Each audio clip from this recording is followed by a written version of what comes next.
I didn't panic when the oil rig went dark, but I knew something was wrong when the lights came back on by themselves, slow and deliberate, like the rig was waking up. Out here surrounded by endless black water, they warned me there were 11 strange rules meant to keep us alive, rules no one ever explains, and no one ever questions. I used to think they were just stories told to scare new workers into line, until I broke one without knowing it, as the generators hummed behind me, and the monitors showed power flowing from nowhere. I realized the rig wasn't broken. It was responding, and I still don't know why it chose me. I stood in the control room, staring at the monitors that had no right being alive. And Rule 1, never restore power after a full shutdown, unless control confirms it was requested, surfaced in my mind like a warning I had ignored too many times. The glow from the screens painted the walls in pale blue, calm and steady, nothing like the chaos a real power fault usually brings. My gloves felt cold against the breaker panel as my hand hovered, unsure if touching it would make things worse. Every instinct screamed to step back, but I couldn't tear my eyes away from the monitors. There was a quiet intelligence in the way the power had returned, almost purposeful. I walked slowly along the metal catwalk, the hum of the rig vibrating beneath my boots with a weight I could feel in my chest. Normally, after a shutdown, systems quivered, buzzed or tripped alarms, but this rig didn't behave normally tonight. I reminded myself it was just residual energy, a minor glitch in an old system, and yet every screen, every gauge looked deliberate, like someone or something was monitoring my reaction. I kept thinking about the older electricians who'd whispered stories about the rig being alive, tales I had mocked before, now coming back with a sharp edge. My pulse raced with the idea that I might be standing somewhere I wasn't supposed to be awake. I crouched near a backup panel and studied the logs, my reflection distorted across the glass. The timestamps showed the shutdown had completed flawlessly. No restart commands had been issued, yet the generators were humming, lights steady and humming like they'd never been off. My training screamed that this was impossible. The procedures were designed to drain every last bit of power and lock it down until control confirmed otherwise. Yet here it was, alive. I took a breath, trying to force calm, but the air seemed thick, like the rig itself was observing me, waiting for my next move. Every instinct I'd honed over years of maintenance told me this was wrong, very wrong. The radio on my vest crackled faintly, but no voice responded, only the quiet hiss of open frequency. I called control once, then again my voice steady but tense, forcing reassurance into words I didn't feel. "Control, this is Rig 12 Electric," I said, and repeated the call, hard hammering. Normally, a voice would answer immediately, confirm procedures and guide us through anomalies. Tonight, silence pressed back at me, deep and hollow, like the ocean beyond the rig had swallowed the entire comm system. I realized then that if something had returned power, it didn't care about protocols or commands. It waited for me to act. I remembered Harris, the veteran electrician who had handed me a thin binder on my first night, his eyes unreadable. He hadn't smiled, just said, "Read this twice and never joke about it." Back then I had flipped through it, thinking it was a hazing tradition or superstition, something meant to scare rookies. Standing here now, watching the rig defy everything I knew, I wished I had taken every word seriously. There were diagrams, procedural notes, warnings I'd ignored, but tonight they felt like blueprints for survival, hints at dangers I could not yet name. The hum of the generators seemed almost to affirm that the rules were not suggestions, they were lifelines. I moved closer to the main status monitor, the reflection of my face bending in the glass, tired eyes staring back at me like someone else entirely. Every generator showed green, perfectly synchronized, drawing power in a way I'd never seen. The distribution nodes glowed in patterns I recognized from training, yet one node sat off the charts, feeding power back into the system without origin. My stomach sank as I realized that the rig wasn't just restoring itself, it was alive, redistributing electricity like it knew precisely how much to give and when. I took a step back, suddenly aware of how alone I was, how small I felt against the steel and machinery surrounding me. I paced along the room, boots echoing softly on steel, hard in my throat. Thoughts tumbled like waves. Maybe a software bug, maybe an unnoticed manual override, maybe a system glitch. Each explanation felt weaker than the last. As I scanned every panel, nothing matched the normal patterns. Every meter and gauge obeyed laws I didn't understand.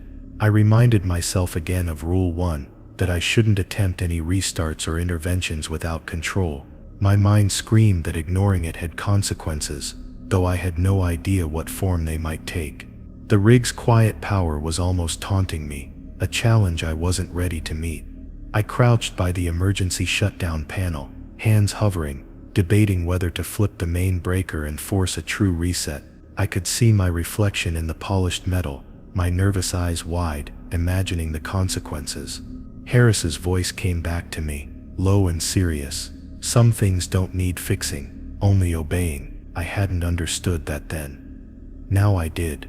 The rig was responding to something I couldn't measure, and tampering might provoke it in ways I couldn't anticipate. The lights remained calm, almost expectant, like a predator assessing its prey before striking. I moved to the observation window and looked out at the black water, endless and unyielding, waves swelling in rhythm with the rig's silent heartbeat. The storm warning outside hadn't yet arrived, but the sea pressed its presence in heavy and relentless. I reminded myself that isolation amplifies fear, that rules like Rule 1 existed because mistakes here were fatal. The thought made the hair on my arms rise, and my boots felt suddenly heavy, as though the rig itself weighed down on me, tethering me to responsibility I barely understood. Each panel, each monitor, felt alive, like it knew I was considering violating the most basic law of the rig. I checked secondary systems, lights, alarms, redundancies, all of them functioning perfectly, unnaturally so. Every time I glanced back at the central generator diagram, the unknown node glowed with a calm intensity that unsettled me deeper than any storm outside ever could. I remembered stories from older hands about machines that obeyed no one, about electricity that wasn't just current, but intent. I had laughed at those stories before, but now I wondered if Harris and the others had been warning me about exactly this moment. My chest tightened with anticipation and fear, every nerve screaming caution. I sat on the metal bench near the main console, trying to organize my thoughts, tracing mental checklists I had memorized. Everything pointed to one fact: the power should not have returned. Nothing in training, manuals, or experience could explain it. The silence pressed against me like the sea itself, and I realized I was utterly alone, dependent on my knowledge and the rules in that thin binder. Every flicker of light, every hum, was deliberate.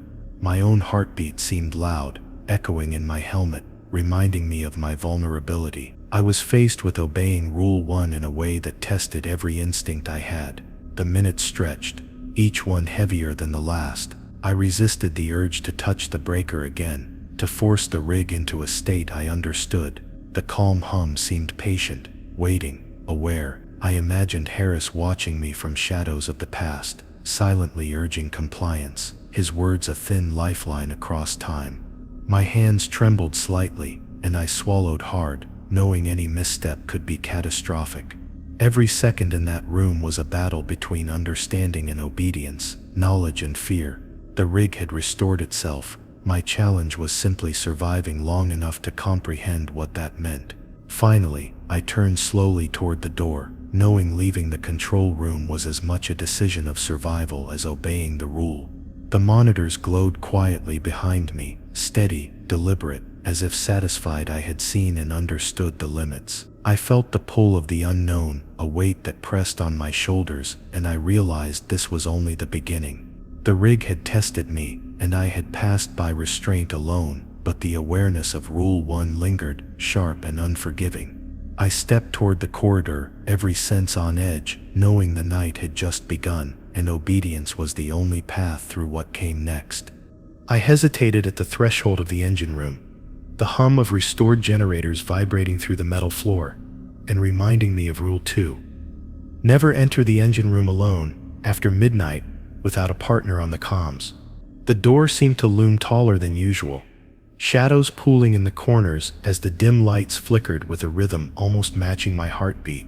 I could hear the soft drip of condensation somewhere deep within the machinery, each drop echoing like a slow warning. The air smelled of oil and ozone, sharper than any storm-scented sea breeze I'd felt before. Every instinct screamed caution, but the rig demanded that I investigate, and I knew the currents of responsibility were stronger than fear tonight. I stepped inside cautiously, boots clanging softly against the grated metal walkway, each sound magnified in the cavernous space. The engine room was vast, a maze of pipes, turbines, and electrical panels, the sheer scale making me feel smaller than I had ever imagined. The lights above hummed faintly, steady and deliberate, casting angular shadows that shifted with each flicker. I thought of Harris's warnings, how the rules weren't suggestions but lifelines in the dark. I realized then that disobedience in these halls was like stepping into a predator's lair, and every shadow could hide consequences I couldn't foresee.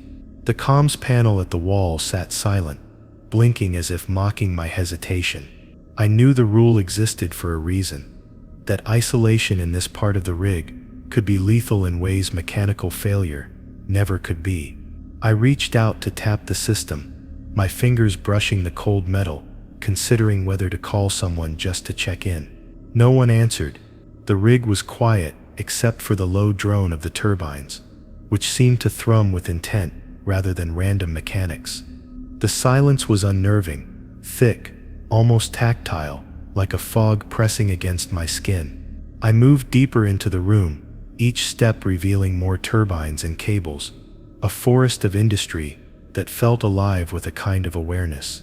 My reflection danced across polished metal surfaces, twisted and uncertain, a reminder that I was not alone, even if no one else was visible.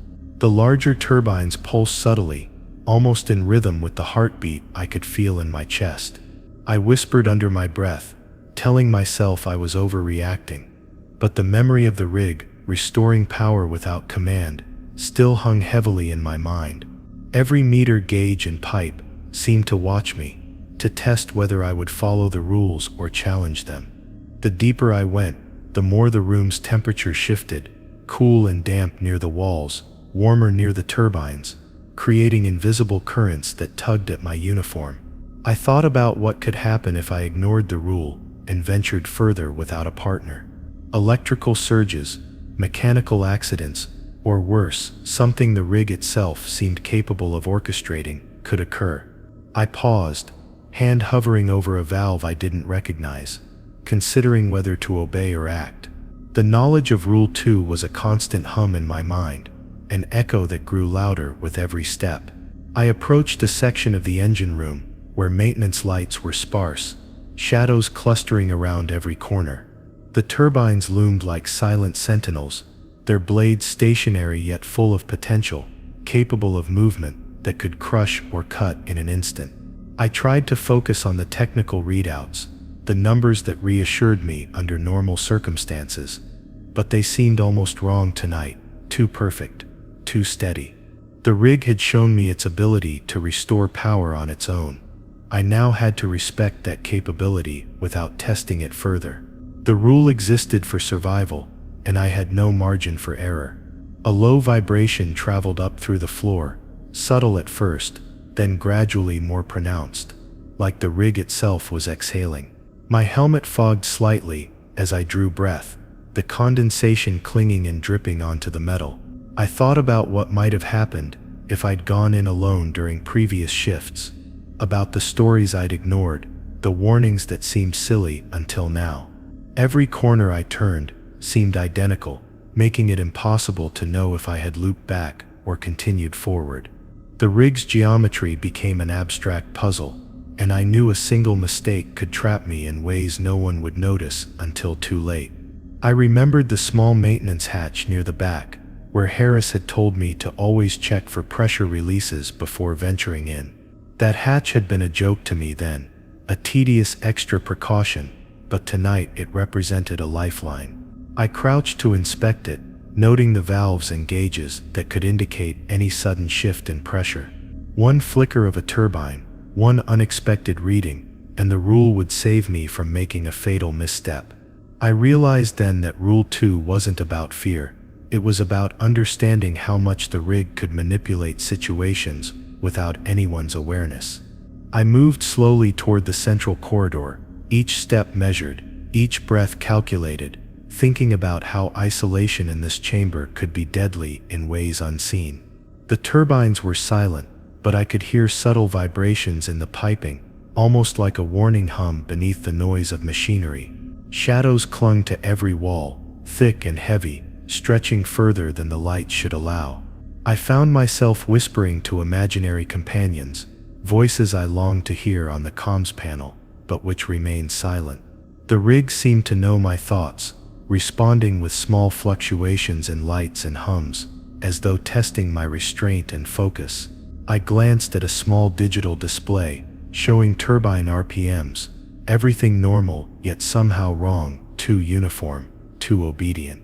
I reminded myself again that Rule 2 demanded a partner on the comms, a tether to sanity and survival. Even one minor error here, one missed fluctuation or misread gauge, could have consequences I could not yet imagine. My instincts screamed at me to leave, to find another soul to connect with through the comms, but no one was responding. Each second stretched long, heavy with tension, the hum of the rig now a living, breathing presence that seemed aware of my compliance. At the far end of the room, an inspection platform rose above the turbines, shadows pooling beneath it like ink in water. I considered climbing to it, needing to see the control boards from a better vantage point, but hesitation held me back. Every line, every cable, every flashing light reminded me of Harris's words about the importance of obedience to these rules. Ignoring Rule 2 here wasn't just reckless, it was asking for a direct confrontation with forces I did not understand. The rig had proven it could act without my intervention. Now it seemed to wait for my next move. The temperature shifted again, warmer now near the turbines, and I could feel sweat cooling on my neck. My gloves stuck slightly to the panels as I ran diagnostics with deliberate precision, refusing to stray from protocol. I could sense the vastness of the room, the machinery stretching endlessly in every direction, and the oppressive weight of solitude pressed down on me. The comms panel remained silent, a stark reminder that breaking the rule could leave me utterly unanchored. I realized my next steps had to honor the rule completely, or I risked awakening something more than mechanical failure. I paused near a junction of pipes that hissed faintly, a reminder that the rig's systems were interconnected in ways impossible to fully predict. The vibrations underfoot had grown subtle but insistent, a heartbeat I couldn't locate. I ran a careful check on the nearest turbines, confirming alignment, load and heat, all the while aware that one misstep could trigger catastrophe. My mind raced with what compliance and survival truly meant here. Following Rule 2 wasn't just a precaution, it was the only path through this night alive, and yet the rig's presence made even that path uncertain. I knew I needed to leave eventually, to return to the main control room and ensure someone knew my location. Yet every movement toward the exit was measured, deliberate, the shadows twisting strangely along the walls, as if the rig itself were adjusting the geometry. The turbines seemed to watch, their silent blades suggesting potential movement, potential harm. I gripped the railing along the walkway, heart thundering, reminded again that midnight isolation in this room was deadly by design. Every instinct screamed restraint, compliance, and survival. I finally reached the outer corridor, the dim emergency lights ahead offering a sliver of reassurance. Yet I felt the air shift, heavier now, as though the machinery itself had exhaled. I realized the rig had tested me, gauged my obedience to Rule 2, and I had survived by honoring it. The comms remained silent, yet I sensed a presence monitoring my every move. The night was far from over, and the rig's silent awareness promised more trials ahead, but for now, I had followed the rule. My next move would decide whether survival continued, or whether this midnight inspection became my last. I lingered at the top of the stairwell, leading down to the lower decks. The hum of the turbines, still vibrating faintly through the rig's steel skeleton. And Rule 3. Always check the pressure valves twice before entering the lower decks. During a storm flashed in my mind, like a cautionary light. I had learned to obey the hard way. Outside, waves slapped against the rig with growing ferocity, though I couldn't see them directly from this height. The lower decks were a maze of pipes and machinery, and one miscalculated pressure release could turn them into death traps. My hand instinctively hovered near the nearest valve gauge, fingertips grazing the cold metal, testing for any unusual vibration or shift. The storm wasn't here yet, but the rig seemed to anticipate its arrival, responding as if it knew the threat before it manifested. I descended the steel stairs slowly, each step measured, echoing softly through the corridors, mixing with the low hum of operational systems. Every shadow seemed exaggerated under the flickering emergency lights, stretching unnaturally across the walls, and I found myself imagining shapes that weren't really there. The first valve came into view, its dial steady but with a subtle tremor, almost imperceptible to the casual observer. I crouched to inspect it, running my hand along the pipes, feeling for any hidden weakness. The rig had already tested my patience and obedience twice tonight, and I wasn't willing to risk failing Rule 3. I checked the gauge readings, making sure they matched the values printed in the binder Harris had given me. It was critical that every pressure valve operate within safe limits. Any deviation could be catastrophic, especially under the storm conditions building outside. My flashlight's beam danced over the pipes, revealing areas of rust and minor wear that had gone unnoticed on earlier inspections. I tapped lightly on each gauge and valve, listening to subtle clicks and vibrations, every sound amplified in the empty deck. The rig's silence seemed to press in around me, a weight that made even these small tasks feel urgent. A sudden gust rattled the external doors, and I felt the entire structure sway slightly, reminding me how fragile even a reinforced oil rig could be against nature's fury. I swallowed, trying to steady my breathing, aware that even a small mistake could trigger a catastrophic sequence. I moved on to the next valve, kneeling to inspect it closely, noticing a slight condensation forming on the pipe joints. Normally, this would have been negligible, but tonight it carried a sinister undertone, a sign that the system might be under stress beyond my calculations. I reminded myself to double-check everything. Obeying Rule 3 wasn't optional tonight. The corridor narrowed, the pipes above forming a tangled web that obscured parts of the ceiling, shadows pooling in unnatural ways.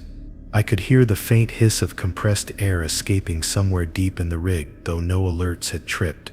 My fingers traced the second valve, reading every number, every indicator, comparing them against the manual. Even small discrepancies could escalate if ignored, and I realized that the rig seemed to exaggerate minor errors to enforce obedience. I made meticulous notes on a small tablet, aware that every action I took was a balance between caution and necessity. The storm outside began to assert itself, waves hitting the rig with growing intensity, causing vibrations that resonated throughout the lower decks. I paused, feeling the floor beneath me respond, subtle but unmistakable, as though the rig was alive to the external threat. The pressure gauges remained stable, but the vibrations made it difficult to trust even the readings. I leaned closer, hand on the metal piping, listening for any unnatural hum or resonance that could indicate a hidden fault. The rig had already taught me that ignoring subtle warnings was dangerous. Now, with the storm pressing down, the stakes felt impossibly high.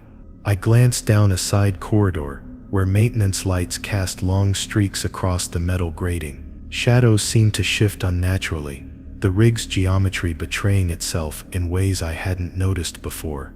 Each valve along this stretch required a careful, deliberate check, and I reminded myself that Rule 3 was not simply about mechanics, it was about survival.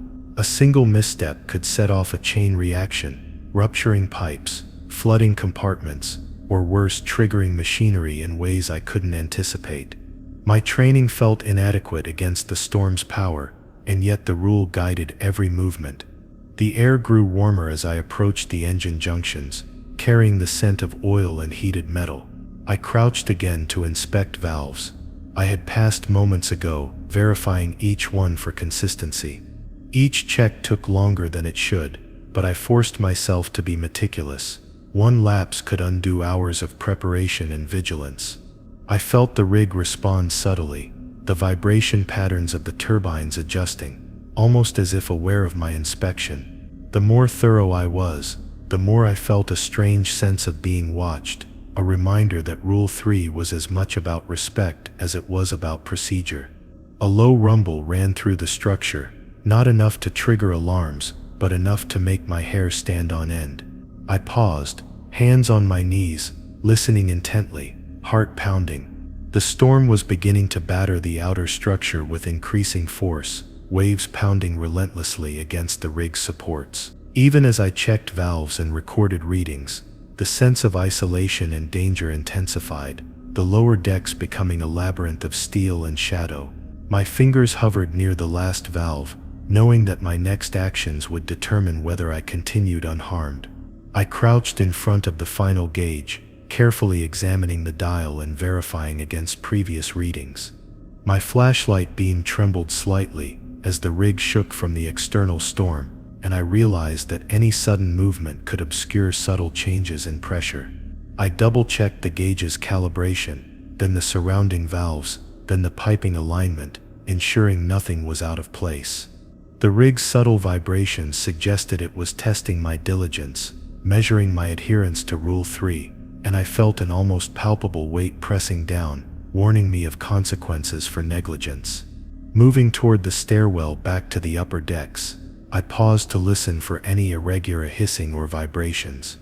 The pipes seemed to pulse faintly, a rhythm almost synchronized with the rig's turbines, reminding me how interconnected every system was. A thought struck me: had the storm caused subtle shifts I couldn't see, changes that would only manifest once the pressure built beyond a threshold? I couldn't know, but following the rule gave me the only chance at mitigating unseen danger. Each valve, each check, each breath was part of survival, and failure could be fatal in ways mechanical failure alone would never explain. At the stairwell, I paused to note every reading one final time, my fingers tracing the cool metal of the railing. The hum of the turbines seemed to acknowledge my diligence, steadying itself almost imperceptibly. The storm roared above, waves slamming into the rig with deafening power, yet I felt a strange clarity, a sense that adherence to the rule had earned me temporary safety. I turned to glance back at the long corridor of pipes and gauges, shadows stretching and shifting, as though aware of my presence. I realized the rig's true danger wasn't just the storm or malfunction, it was what could happen if I strayed from the rule. Finally, I began my ascent, careful with each step on the metal grating, mindful of the rig's subtle vibrations, the storm's relentless pressure, and my own exhaustion. Every instinct screamed caution, every memory of Harris's warnings reinforced the necessity of compliance. Rule 3 had guided me through a space where one error could prove fatal, and I felt its weight press upon me, even as I emerged back into the relative safety of the upper decks. Yet a part of me knew the rig had watched, waiting, and that obeying this rule was only the beginning of the trials to come. I paused before the large circular hatch, leading to the water intake, the ocean storm pounding relentlessly against the rig, and Rule 4. Never open the hatch to the water intake without a visual check for anomalies, surfaced in my mind, sharp and unignorable. The metal was cold beneath my gloved hands, slick with condensation, each droplet a reminder of the treacherous sea just beyond.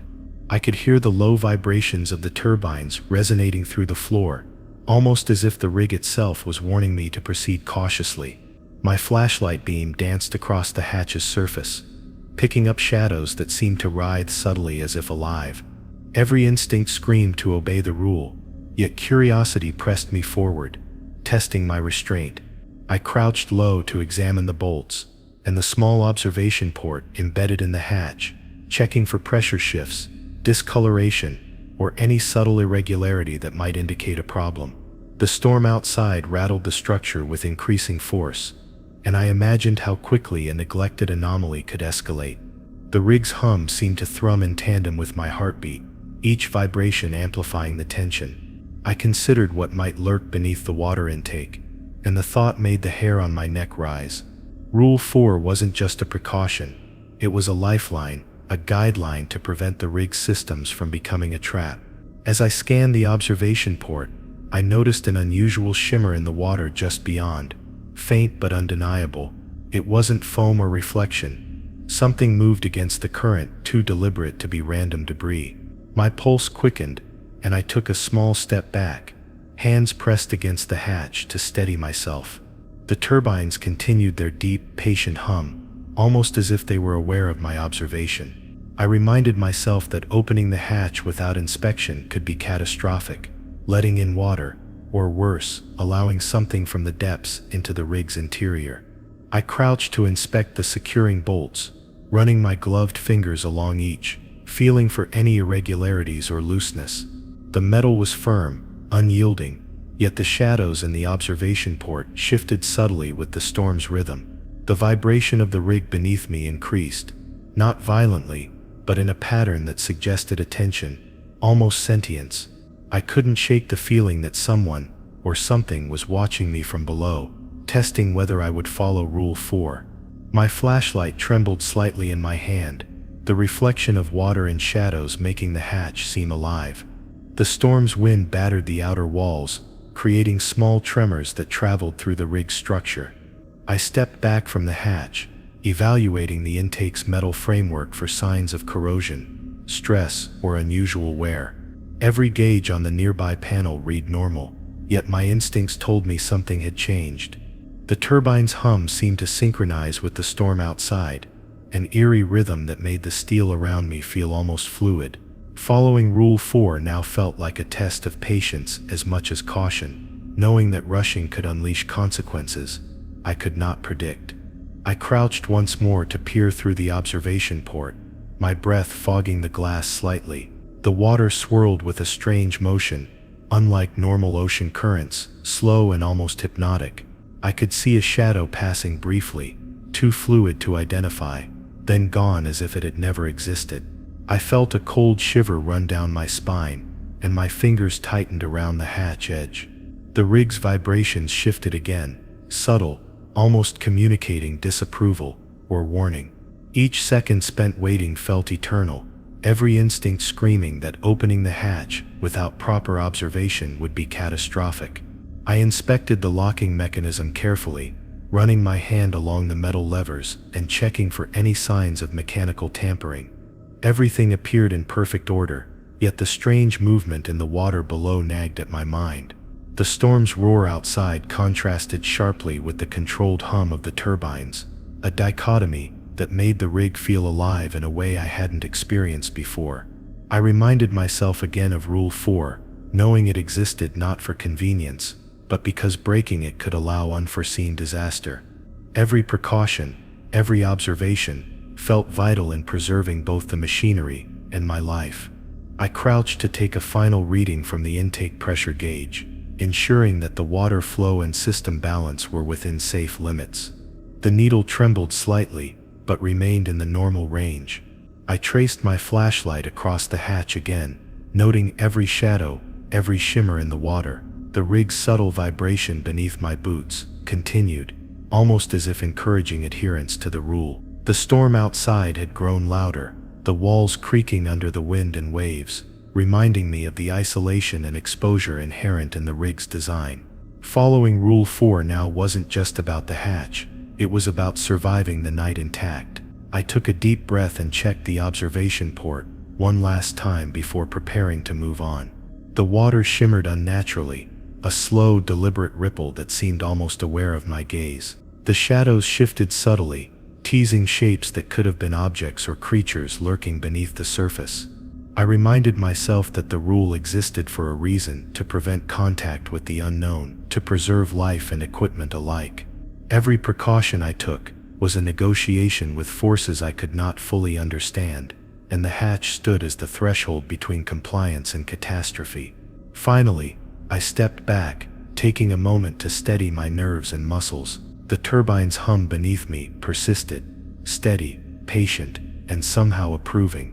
I had completed my inspections, obeyed Rule 4, and yet the strange movement in the intake water lingered in my mind.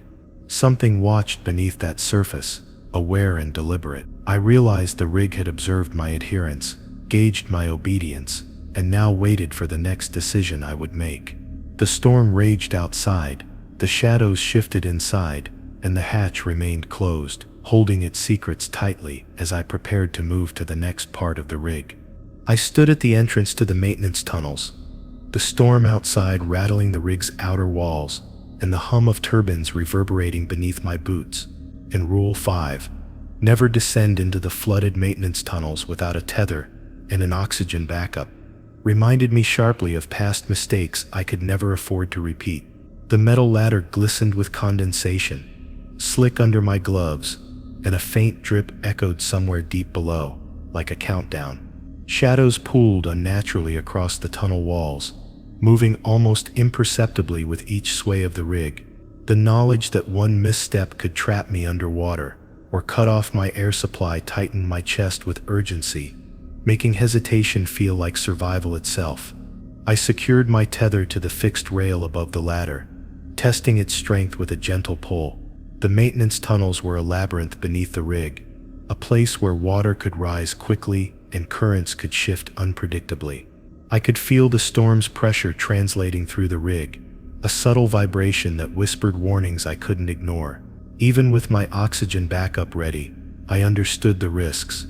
One twist of the ladder, one failure of a valve, could turn this descent into a death trap. Obeying Rule 5 wasn't optional.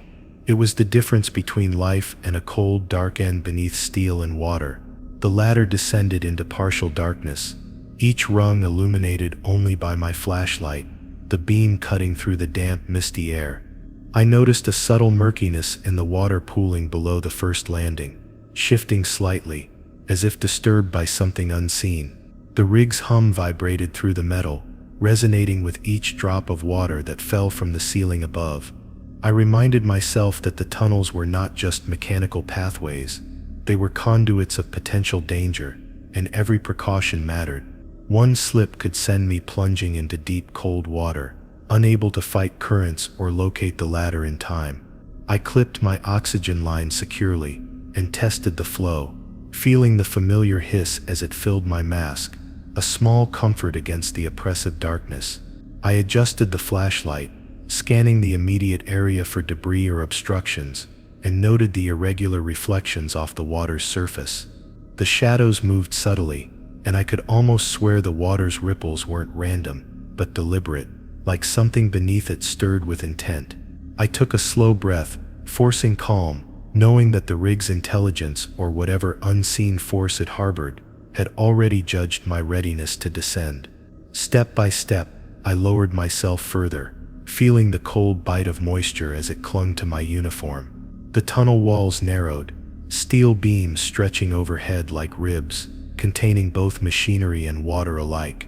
I paused to inspect a valve along the wall, noting a slight imbalance, though nothing alarming according to standard readings. Yet, instinct screamed that even small deviations could escalate when submerged.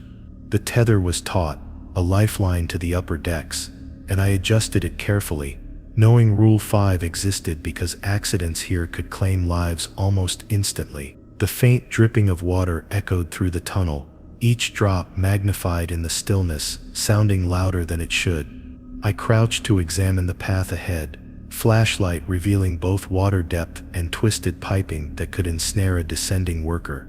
The vibration from turbines above continued, subtle yet unnerving, like the heartbeat of the rig itself. I reminded myself that rushing would be fatal. Careful, deliberate checks were my only chance.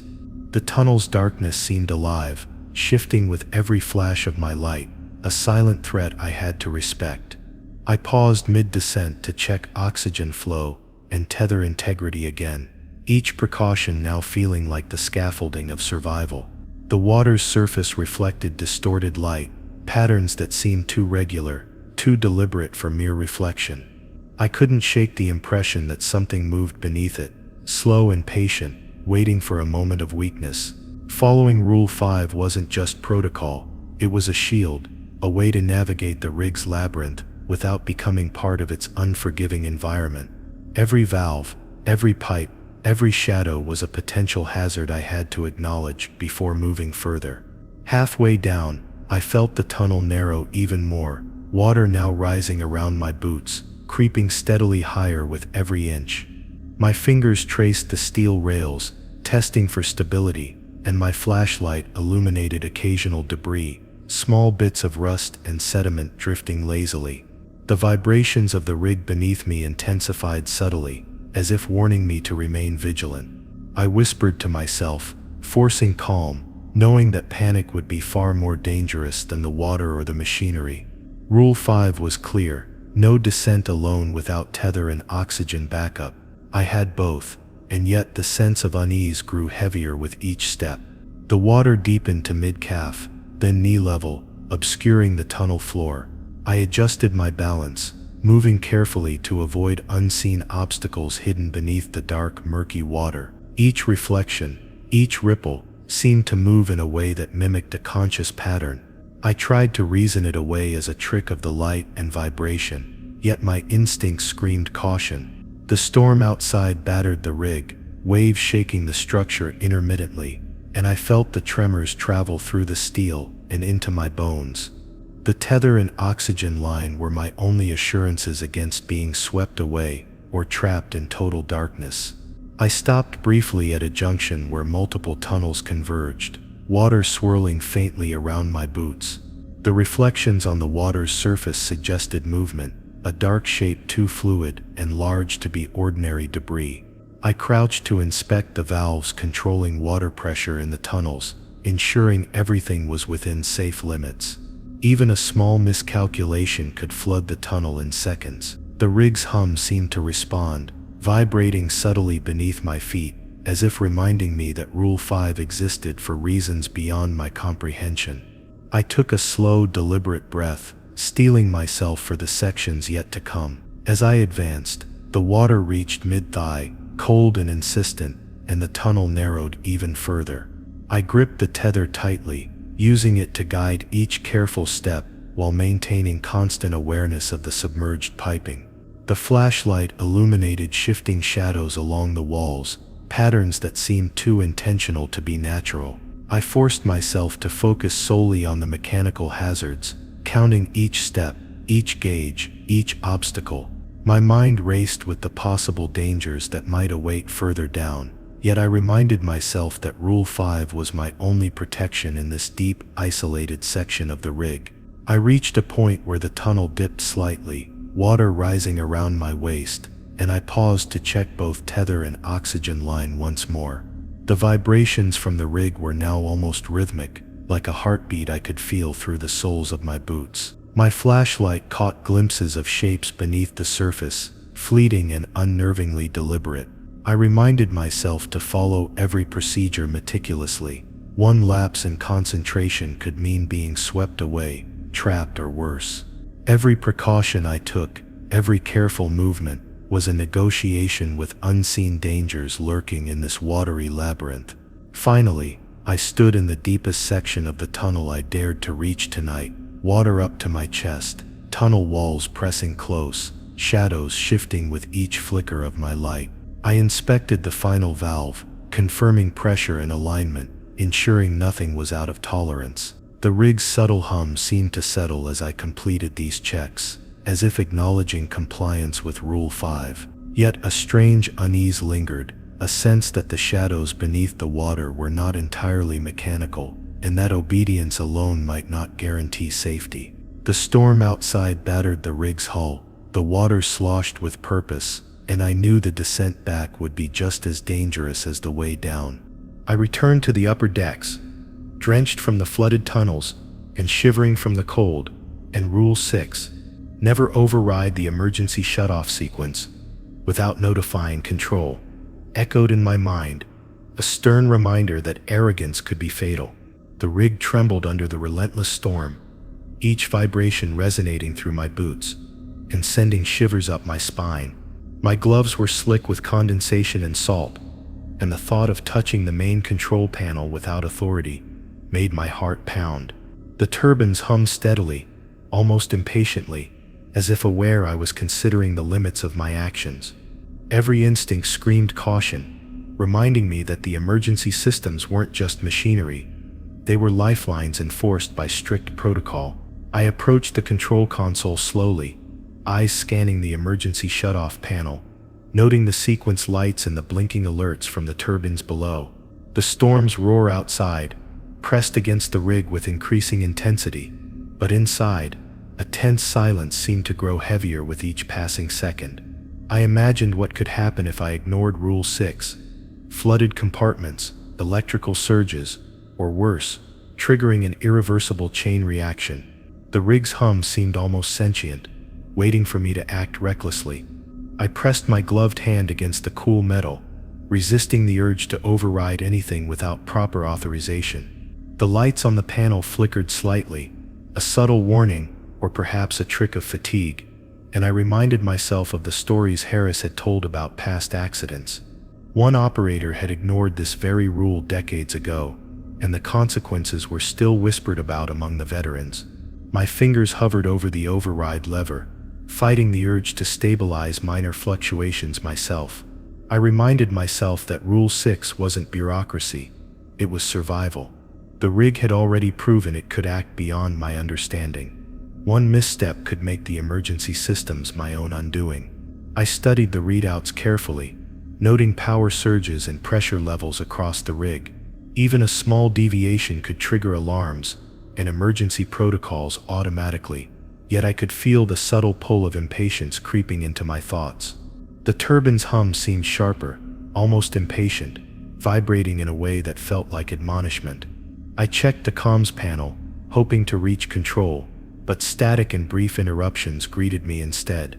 Obeying Rule 6 meant restraint, and every second I spent resisting impulsive action reinforced the knowledge that protocol was not optional, it was mandatory.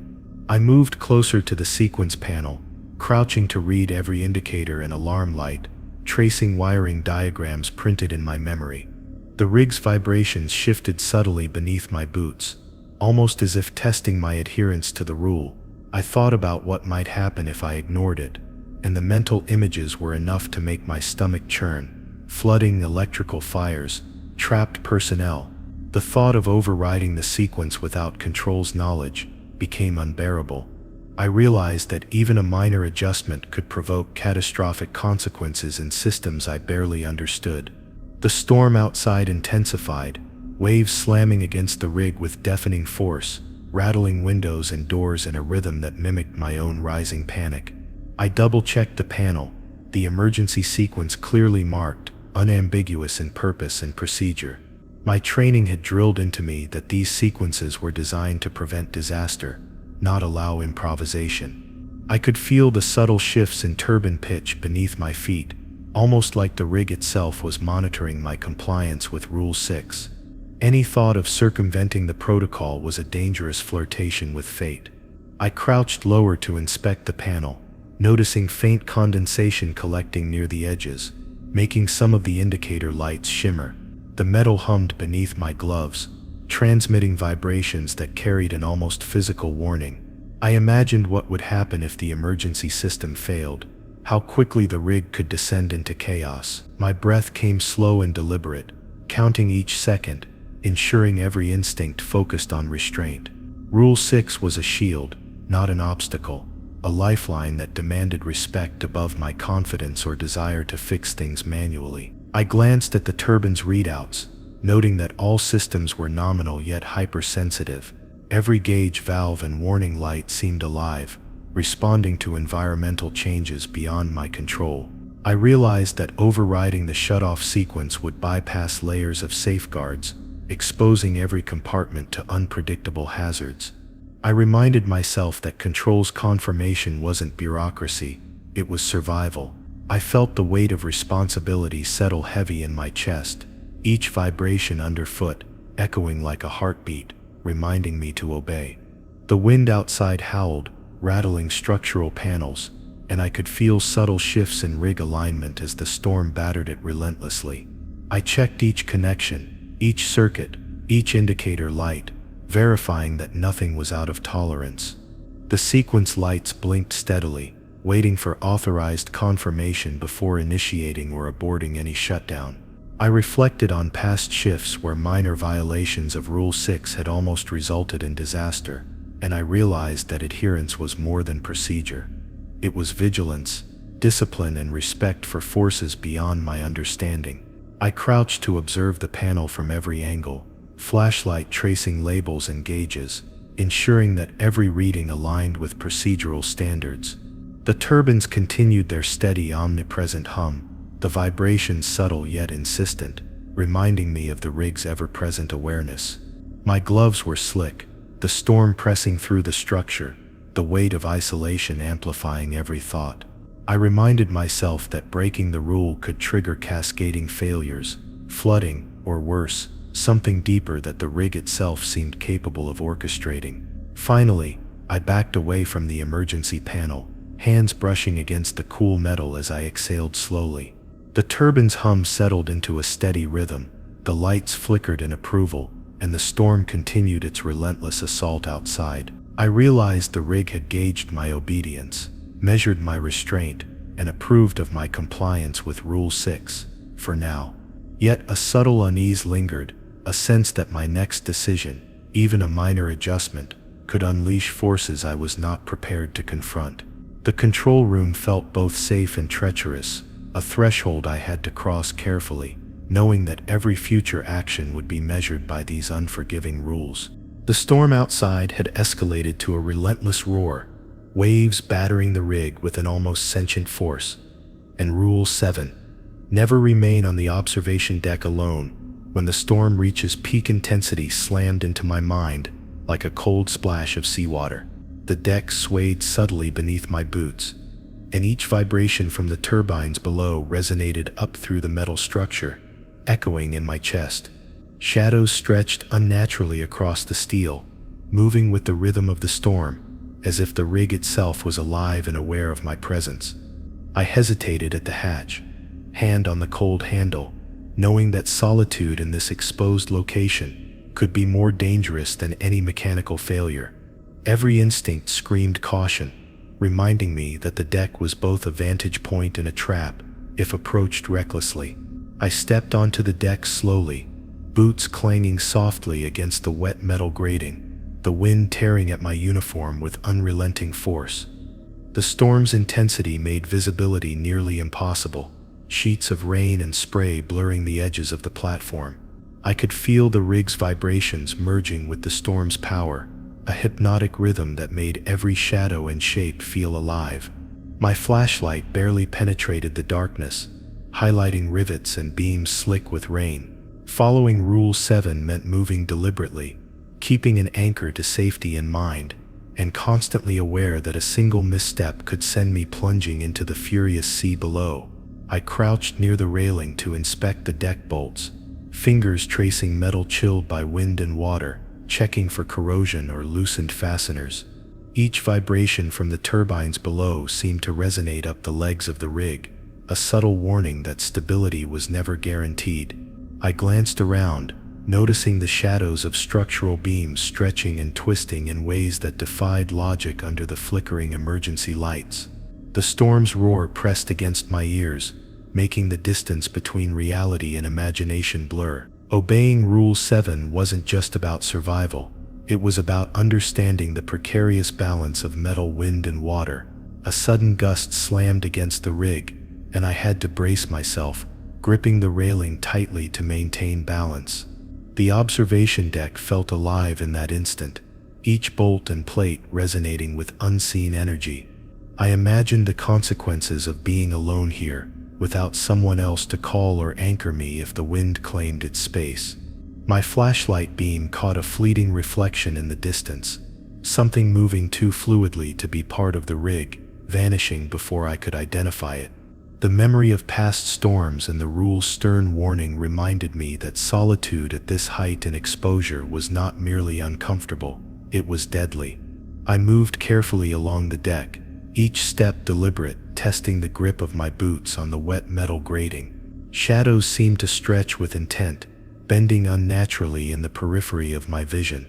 The turbines hummed beneath my feet, an omnipresent reminder that even the rig itself could shift subtly with storm pressure, amplifying danger.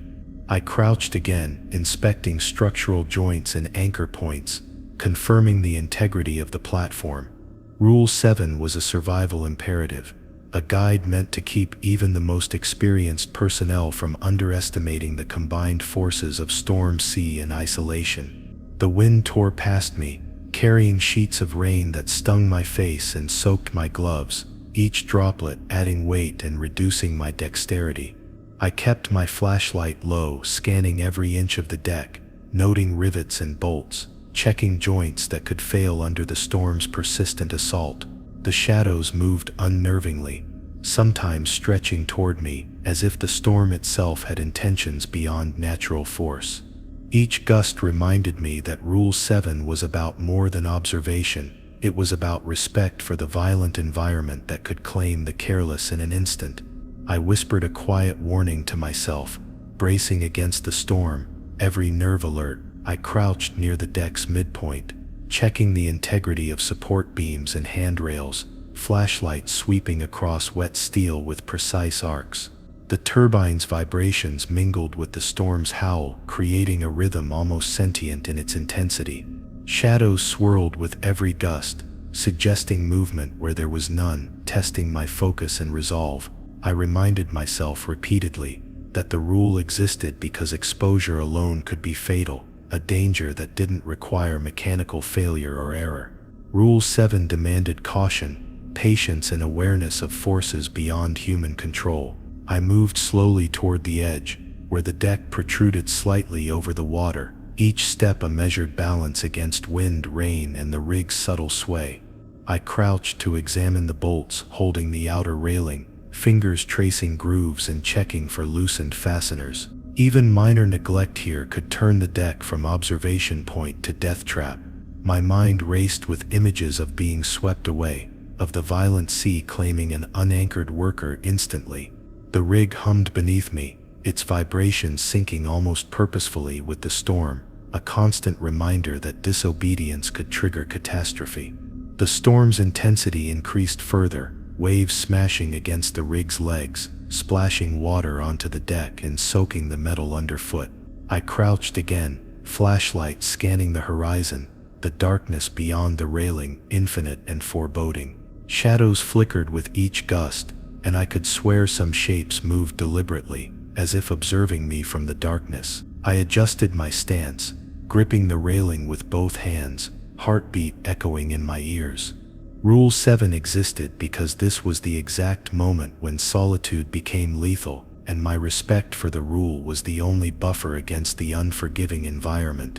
I glanced back toward the stairwell leading to shelter, weighing the temptation to stay longer for a better vantage. The wind screamed in response, rain slashing against my uniform, each gust threatening balance. The turbines hum beneath me was a constant vibration, a reminder that the rig itself could respond unpredictably to environmental stress. I crouched again, verifying deck stability and support beams, careful not to disturb anything that might compromise structural integrity. Following Rule 7 meant recognizing the danger in remaining alone here and resisting the allure of heroism or curiosity. Finally, I made my way back toward the stairwell, each step deliberate, boots slipping slightly on wet metal. The storm's roar pressed against me from all sides, and I felt the weight of isolation press heavily on my shoulders. I glanced back at the observation deck, noting the shifting shadows, the reflections on wet metal, and the endless expanse of violent sea beyond. The turbines hummed in steady rhythm beneath me, approving my adherence to the rule, yet a creeping unease remained. A sense that the storm and the rig were not separate, that the shadows held more than mere reflection, and that disobedience in the next moment could change everything. I stepped into the narrow corridor, leading to the generator room. The storm still battering the rig, and Rule 8. Never approach the generator room when warning lights blink red without a partner, reverberating through my thoughts like a command I could not ignore. The warning lights ahead pulsed ominously, casting a crimson glow on the wet steel floor, reflecting in the puddles that had collected from earlier rains and condensation. The turbine's steady hum was joined by the irregular thrum of emergency alarms, creating a discordant rhythm that made my heartbeat accelerate. Shadows stretched along the walls with each flicker, bending and twisting in ways that felt almost intentional.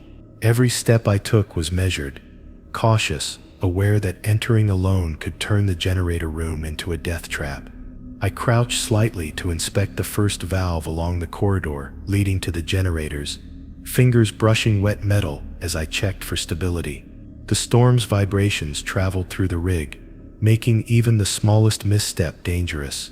I reminded myself repeatedly that Rule 8 existed because the generator room's failures could cascade quickly, flooding compartments or triggering electrical surges that might trap a lone worker. The crimson warning lights reflected unnaturally off pipes and machinery, creating distorted shadows that teased my imagination and heightened my anxiety. Each meter closer felt like walking into a growing sentient threat, the rig itself watching to see if I would obey.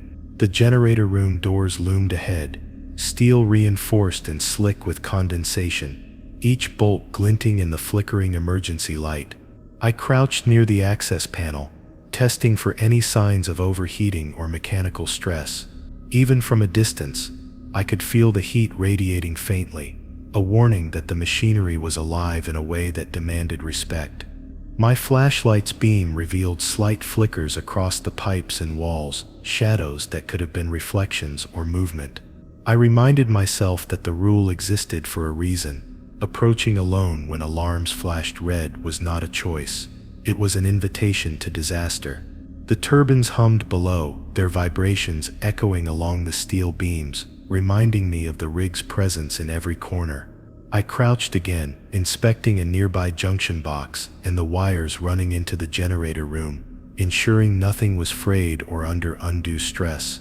Each warning light cast long, shifting shadows, and the reflection of my flashlight made it difficult to distinguish between reality and illusion. I knew that entering alone could mean being trapped if a surge or failure occurred, and Rule 8 demanded that a partner be present for both observation and assistance. I forced my breathing to remain steady, knowing that panic would make the machinery more threatening than it already was. I advanced cautiously, boots clanging softly against the wet corridor floor, each step measured to avoid slipping. The red warning lights reflected off puddles, creating a surreal pulsating effect that made the corridor feel alive. I crouched to check the floor, grating for stability, pressing fingers to feel vibrations transmitted from the generators beyond. The rig's hum had a rhythm that seemed to communicate awareness, like it knew the danger I faced and was testing my adherence to the rule. Every shadow, every reflection reminded me that Rule 8 was about survival, about having someone else to rely on in case the machinery turned lethal in an instant. I paused outside the generator doors, flashlight sweeping over the warning lights and damp metal surface. The storm rattled the rig, sending vibrations up my legs and arms, amplifying my tension. I crouched again, inspecting the seal of the door and the mechanisms controlling it, ensuring no corrosion or misalignment could exacerbate the emergency. Even minor anomalies could escalate rapidly when warning lights flashed red, making the generator room a highly unstable environment. Obedience to Rule 8 was the only buffer between order and chaos in this situation, a rule I could not afford to bend. The lights pulsed more urgently, casting erratic shadows that flickered across the walls and floor. I crouched to inspect the corridor junction before the doors, checking every pipe, cable, and valve along the way. The turbines hummed in a low, almost sentient rhythm, vibrating beneath my boots and echoing through the walls. The storm pressed against the rig, wind and rain slamming against the metal like fists, a reminder of how isolated and exposed I truly was. Following Rule 8 meant respecting the risk, waiting for a partner or any safe intervention, knowing that acting alone could be fatal. I crouched near the door again, flashlight illuminating every detail, tracing cables and control panels for irregularities. The red warning lights cast long, distorted shadows, and I could swear they flickered with intent, a visual pulse synchronized with the turbine's vibrations. I reminded myself that the generator room was one of the rig's most volatile spaces, capable of triggering chain reactions that no one person could control alone. Even as adrenaline surged, I followed the rule, resisting any urge to act on my own. Compliance was my shield, the rule my lifeline against unpredictable machinery and the storm outside. Step by step, I moved closer, boots slipping slightly on wet metal as I approached the door's locking mechanism. I crouched to inspect the bolts and hinges, ensuring that nothing was loose or compromised. The vibrations beneath me intensified subtly, echoing through the floor and up into my bones. Shadows shifted unnaturally in my flashlight beam, and I could imagine shapes moving just beyond the reflection.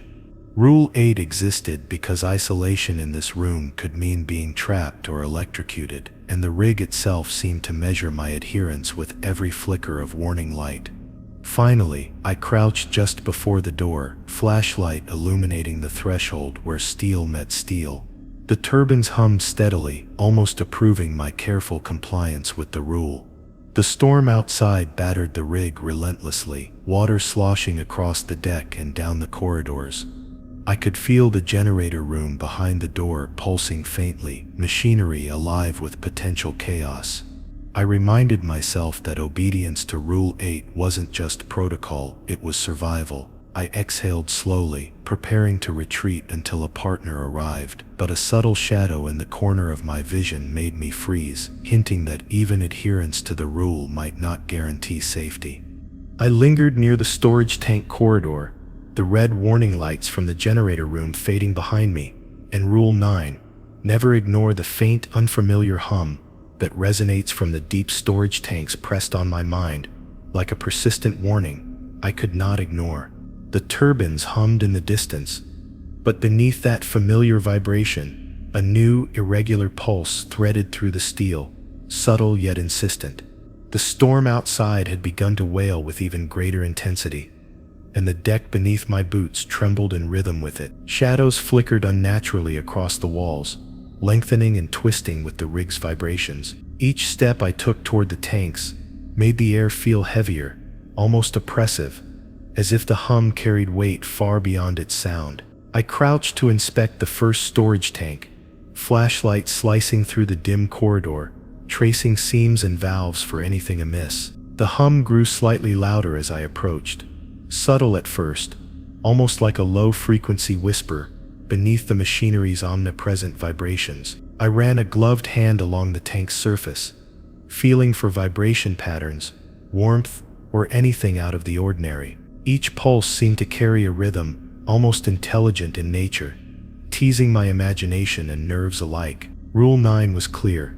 Even a faint, unrecognized resonance could signal catastrophic failure or something far more sinister lurking within the deep tanks. The corridor narrowed, the steel walls reflecting distorted red and yellow emergency lights, creating a surreal labyrinth that disoriented me with every step. I crouched to check a valve cluster, fingers brushing against slick metal, measuring subtle tremors beneath my gloves. The turbines hum below and the storm above combined into a chaotic symphony, amplifying the unfamiliar resonance from the tanks. I reminded myself that the rule existed because these tanks contained not only fuel and water, but the potential for accidents beyond imagination. One misjudgment could turn this corridor into a corridor of disaster, a metal labyrinth that trapped or crushed anyone unprepared. I paused near the midpoint of the tanks, flashlight scanning the long expanse, noting every rivet,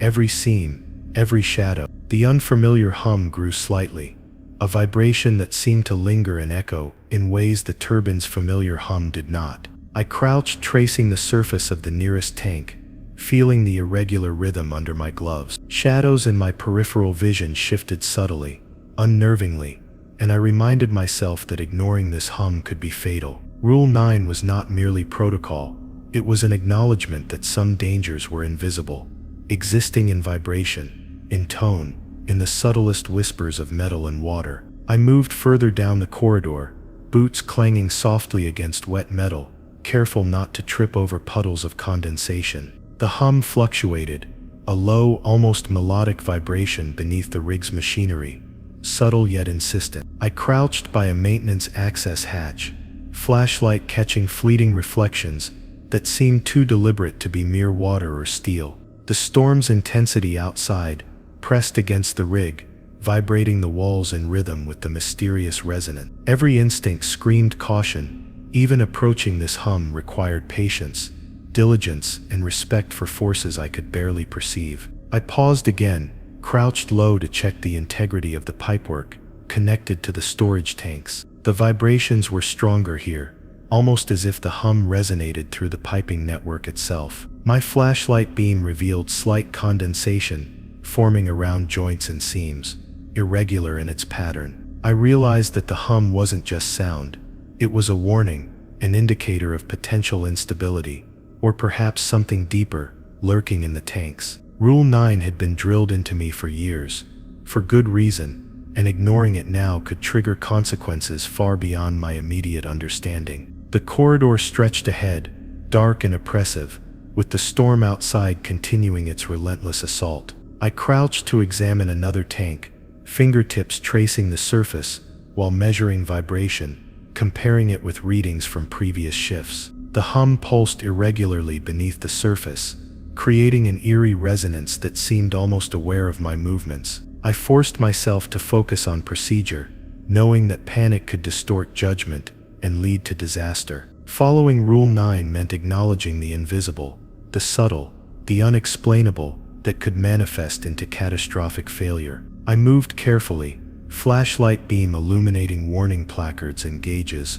along the tanks, all normal at first glance yet vibrating in unusual harmony with the hum. Shadows stretched and twisted, creating shapes that seemed to watch me as I crouched repeatedly to inspect each tank. The turbine's steady hum below merged with the storm above and the unfamiliar resonance of the tanks into a disorienting symphony. I reminded myself that ignoring this subtle warning could compromise safety, machinery, and perhaps my own life. Each step demanded caution, vigilance, and respect for forces I could barely understand. I crouched once more near the far end of the corridor, tracing pipelines connected to the deep tanks, flashlight flickering over wet metal and shadowed corners. The hum pulsed in time with subtle vibrations that seemed almost intentional, like the tanks themselves were alive, assessing my attention. My gloves were wet, my heart pounded, and I kept my focus on each seam,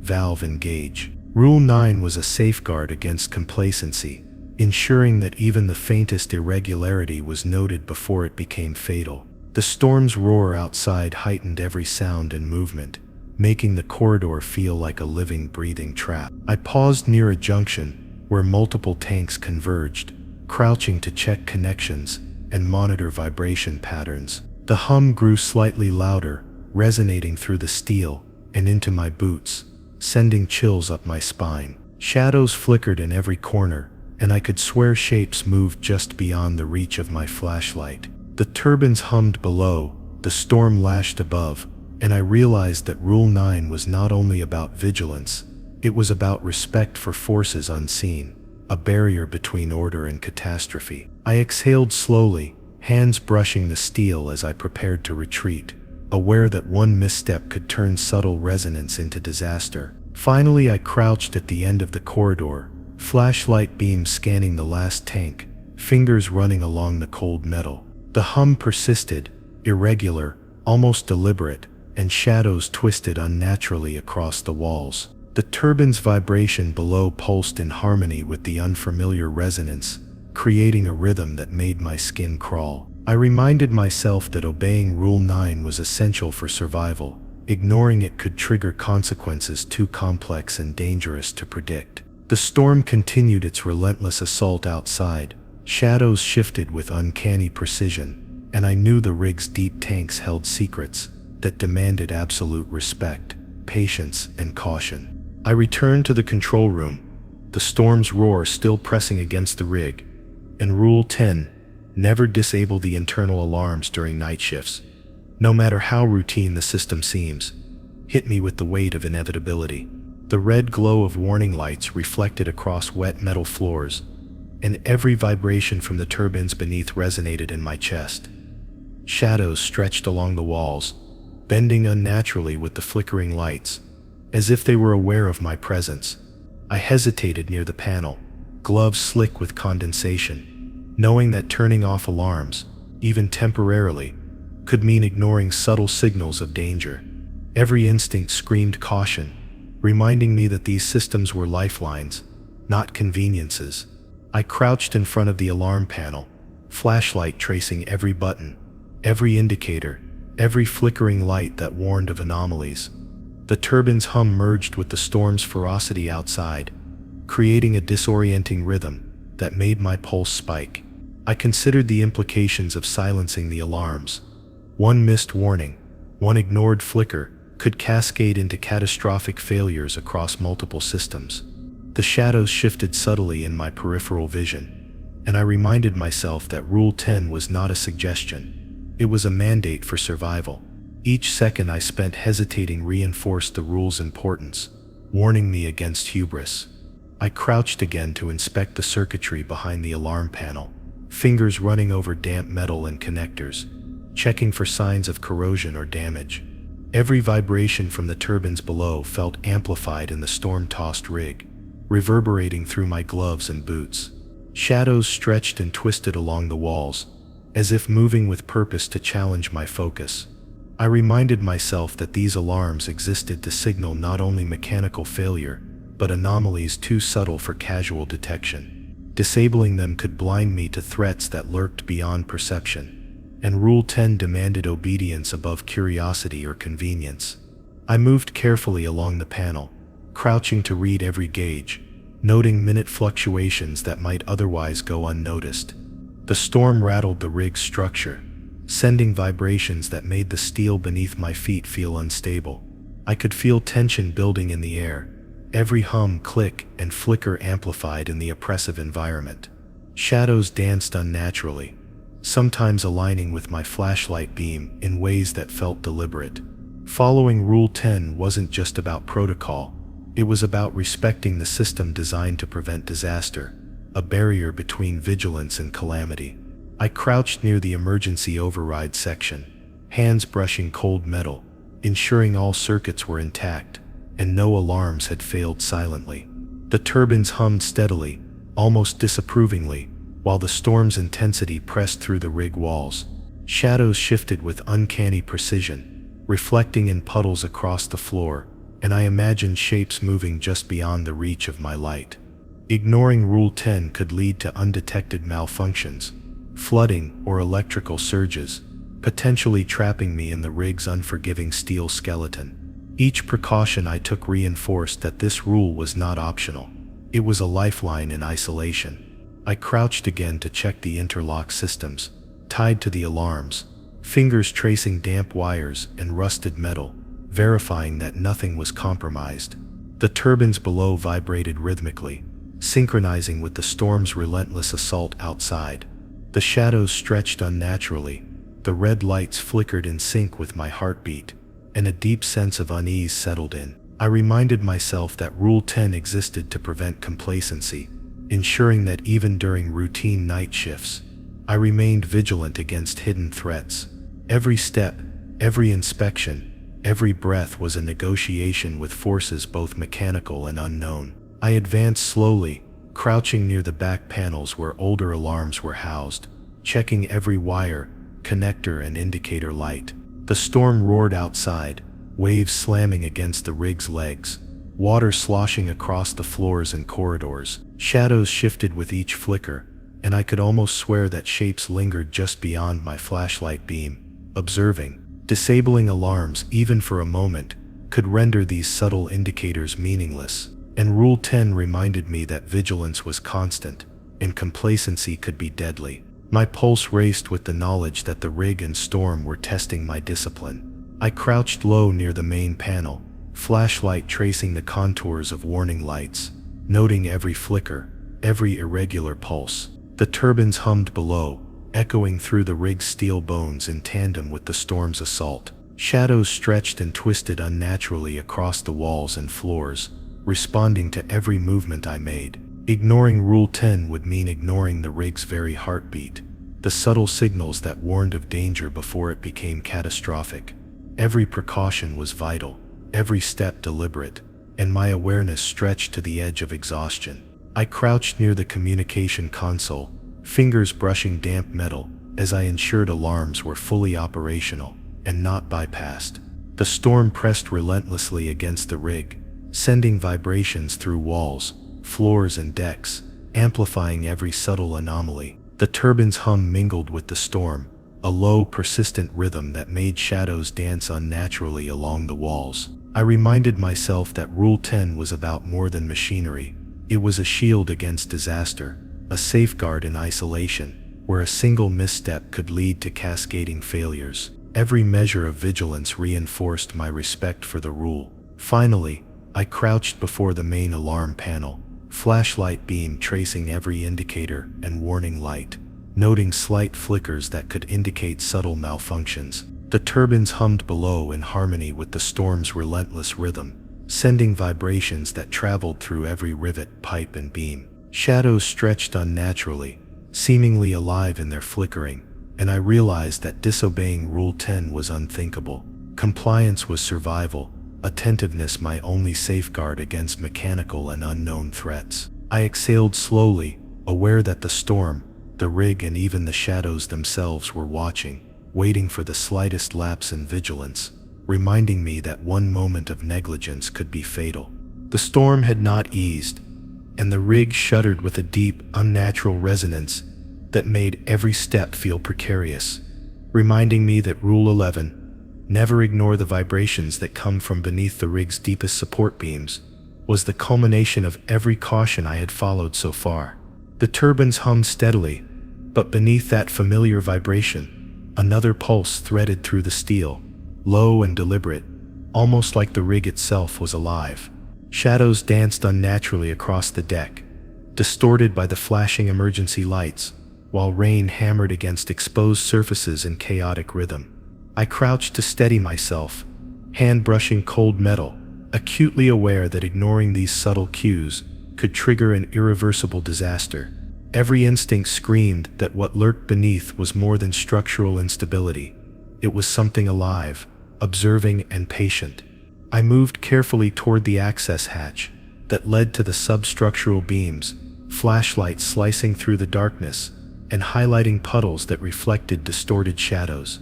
The vibrations beneath my boots were not just mechanical. They had a rhythm, a cadence, almost like a heartbeat, synchronized with the storm's chaos above. I crouched low to inspect the base plates and fasteners, feeling the subtle tremor resonate through my gloves. Each pulse felt deliberate, almost intelligent, testing my focus, and I reminded myself that Rule 11 existed to prevent catastrophe on a scale that was almost impossible to comprehend. Ignoring these vibrations, even for a moment, could mean being trapped or crushed in ways no one could predict. The corridor to the support beams narrowed, steel walls slick with rain and condensation, and shadows stretched unnaturally along the surfaces. I crouched to check pipe connections and beam anchors, each one sending faint echoes through the rig's framework. The storm's fury outside pressed against the structure, amplifying every tremor, every vibration beneath me. My flashlight caught fleeting movements in the reflections, shapes that seemed to shift and linger just beyond my perception. Rule 11 was clear. Vigilance in this zone was not optional. Every vibration, every pulse, every subtle deviation had the potential to unleash devastation, far beyond the simple failures I had trained to expect. I crouched closer to the first support beam, hand pressed against the steel, feeling the low-frequency tremor resonate up through my arm. The turbine's hum merged with the storm, creating a complex, almost musical vibration that made shadows sway in time. I imagined the consequences of ignoring even the faintest anomalies: structural collapse, electrical discharge, or worse, something that defied logic altogether. Each step toward the center of the rig felt heavier, more dangerous, as the vibrations intensified, subtly, as if warning me to proceed with care. Rule 11 was not just protocol, it was an acknowledgement that some dangers could not be measured or seen, only respected. I crouched near a junction of beams, scanning bolts, rivets, and welds, flashlight reflecting off moisture-laden steel. The tremors beneath my feet shifted irregularly, creating a tension in the air that pressed against my chest and made my pulse accelerate. Shadows in the corners seemed to lengthen deliberately, bending with the vibrations, and I could swear they were alive, responding to my presence. The storm outside continued its relentless assault, each gust intensifying the rig's sway. I reminded myself that obeying Rule 11 was about more than mechanical safety. It was about surviving forces that existed in vibrations, pulses, and the unseen spaces beneath our feet. I moved cautiously along the beams, crouched low to maintain balance, flashlight illuminating structural details, while my gloves traced subtle irregularities in the metal. The low hum beneath my boots grew slightly louder, synchronized with something almost deliberate. I paused, listening, feeling, calculating, every sense stretched to the limit. Ignoring Rule 11 could result in sudden collapse, or an unanticipated failure that no protocol could mitigate. Shadows stretched and flickered in the reflection of pooled water, and I realized that the rig itself was a living test, measuring my attention, patience, and obedience in a storm that seemed endless. I crouched near the base of a particularly large beam, fingers tracing the seams, the vibration pulsing irregularly beneath me, each pulse a reminder of unseen weight and force. The turbine's hum continued below, blending with the storm's chaotic rhythm above, creating a sensation that the rig itself was breathing. Shadows flickered in the puddles at my feet, twisted in ways that defied normal reflection. I reminded myself that the rule existed to prevent catastrophe, but I could not shake the feeling that something far older and more intelligent than machinery resided in these vibrations. Every second of hesitation made the subtle pulses feel almost conscious, testing my resolve. I crouched again, flashlight sweeping over each beam connection and anchor plate, noting subtle shifts that might otherwise go unnoticed. The vibrations beneath me intensified unpredictably, almost like a heartbeat measured against the storm's own rhythm. Shadows shifted and twisted in my peripheral vision, flickering unnaturally with each pulse. I remembered past warnings drilled into me since my first day on the rig.